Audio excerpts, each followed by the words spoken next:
Sumqayıt şəhərində gecə saatlarında dəhşətli hadisə baş verib. Hadisə avtovağzal ərazisində qeydə alınıb. Qeyd edim ki, Şadlıq saraylarının birində toy məclisindən çıxan 32 yaşlı Santar Hüseynov naməlum şəxslərin hücumuna məruz qalıb və dayandığım bu ünvanda 2 bıçaq zərbəsi alıb. Qeyd edim ki, yaralanan şəxs dərhal Sumqayıt şəhər təcili tibbi yardım xəstəxanasına çatdırılıb.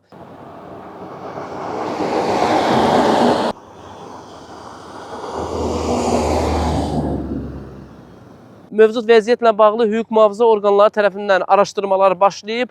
Qeyd edim ki, Santar Hüseynov Şadlıq saraylarının birində qonaq qismindəymiş. 32 yaşlı Santar Hüseynovun başına gələnlər hər kəs üçün şok oldu. İddia olunur ki, toy məclisində normadan artıq spirtli içki qəbul edən Santar özünü itirib və bilmədən ətrafdakı insanlara söz atıb. Bu hərəkəti məclisdəkilər tərəfindən birmənalı qarşılanmayıb. Naməlum şəxslər Santarın toy məclisindən çıxmasını gözləyiblər. Onun bu vəziyyətinə istifadə edərək Santara hücum ediblər.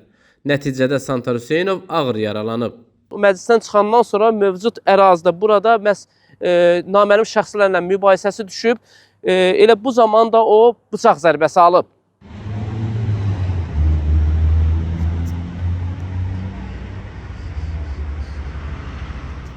Yaralı Santarı görən yaxınlıqda olan insanlar dərhal təcili yardıma müraciət ediblər.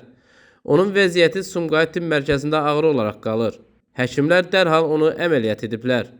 Faktla bağlı hüquq mühafizə orqanları tərəfindən araşdırma aparılır. Bu hadisənin arxasında hansı səbəblərin dayandığı, hansı şəxslərin isə bu işdə əli olduğu hələ ki məlum deyil. Bu hadisə cəmiyyətimizdə spirtli içkinin təhlükəliyini bir daha gündəmə gətirir. Ümid edirik ki, Santar Hüseynov tezliklə sağalar və bu hadisə ona və digərlərinə bir dərs olar.